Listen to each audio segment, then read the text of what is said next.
Hello, this is my final project, and it's Black Lives Matter, hip hop culture, and its social context in the 80s and 90s. So, for a better understanding of the 1980s and 1990s, we must understand when and where hip hop was born. And it was at Bronx and New York Bronx, 1970. So everything began when lords in Bronx figured out that they could make more money by destroying the buildings for getting insurance money. This era was called The Bronx is Burning. According to the book,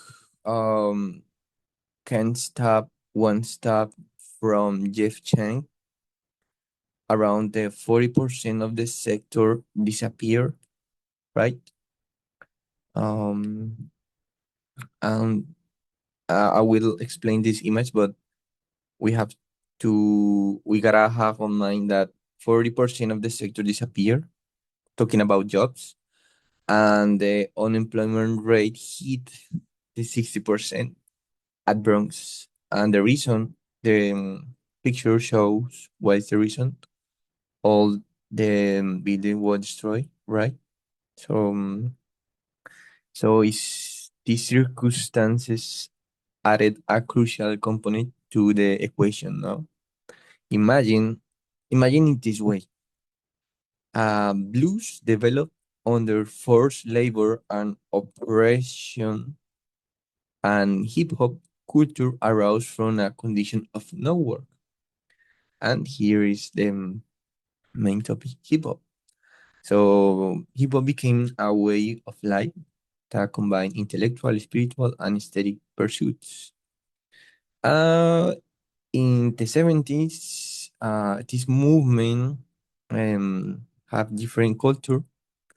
It became a next generation civil and human rights movement grounded in the tradition of USA born Black Americans, first and second generation Latino and Latinas, and also people of the Caribbean. It combines music, dance, graphic art, oration, fashion, and it served as a profound method of expression, right?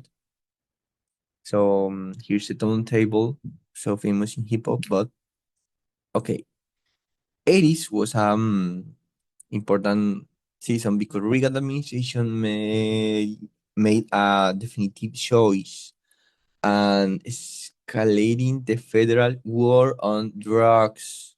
But what's the problem with war on drugs?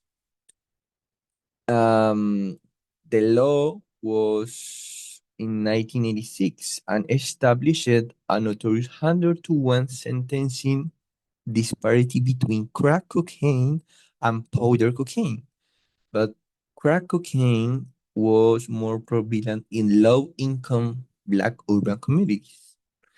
This image shows perfectly the war drugs is war on us.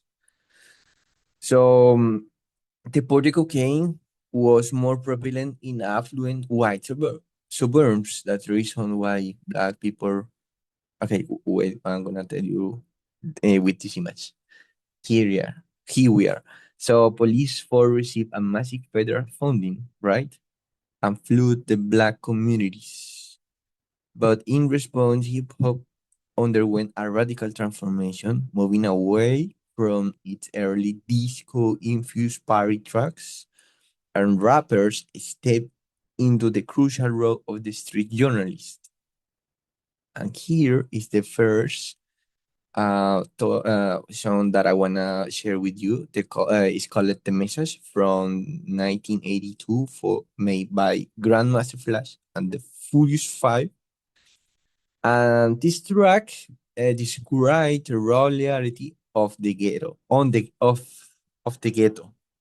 So I recommend pause this video and listen to the song. right? It's a really good song, and the lyrics um explain the daily conditions in the ghetto life. So, but then groups like NWA or Public Enemy amplified the resistance, and for me, became the song that I want to share with you. Fuck the police, right? In 1988, NWA released this song, and you can read the lyrics how I was raw. It was written by Ice Cube, MC Ren, and ECE. And the song served as a protest against systematic radical profiling and police brutality in Los Angeles. Okay, now we are in Los Angeles. So in 1989, the FBI sent a letter to the labor record and claimed that some encouraged to violence against the law enforcement. So things that happen when you express yourself. But anyway, then moving into 1990s in Los Angeles became an important chapter that hip hop provides the intellectual framework for real world events.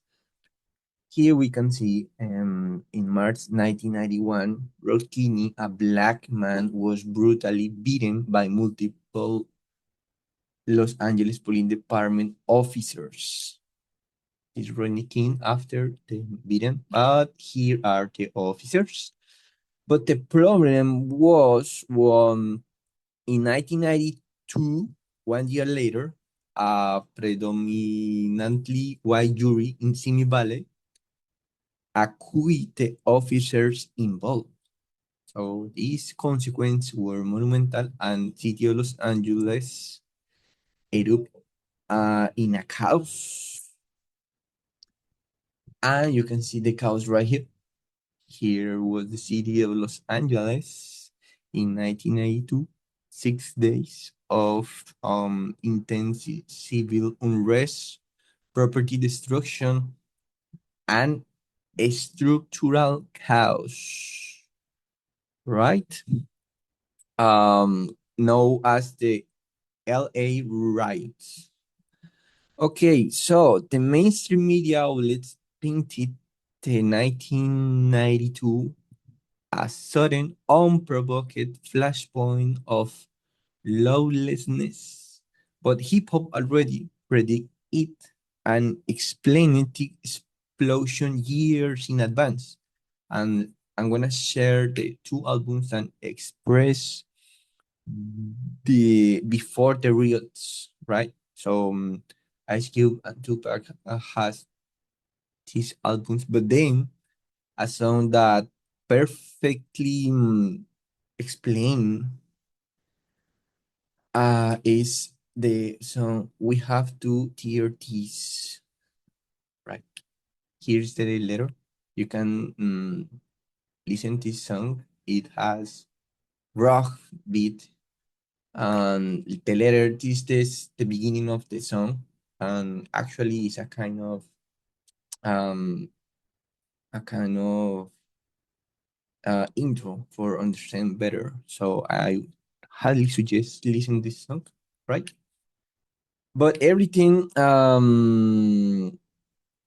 this these moments in the African American community paved the way for the contemporary era of Black civil rights. But in 2012, the killing of 17 years old Trayvon Martin was the sparked the creation of Black Lives Matters, right? After the killing of the 17-year-old Trayvon Martin, the movement, the Black Lives Matter movement, gained massive global momentum following to the tragic police killings of Michael Brown on our right and George Floyd on our left. But when we analyze these contemporary strategies, uh, they close a historical loop that began in the 80s and 90s. During the global Black Lives Matters marches, Kendrick Lamar's soundtrack, um, called Alright, um, was the anthem of the, become of the unofficial and unify the anthem for Ferguson and George Floyd, right? Here's some lyrics.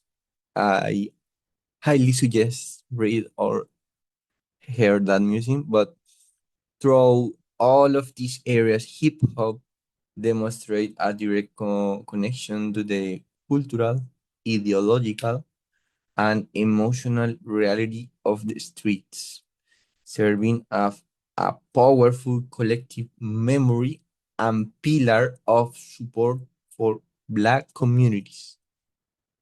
Thanks for seeing my presentation. This is my final project. I hope you can investigate, listen, and find more songs because it's a huge topic. But hip hop always was there, flood the African American cultures. And thank you. Have a good day. Bye bye.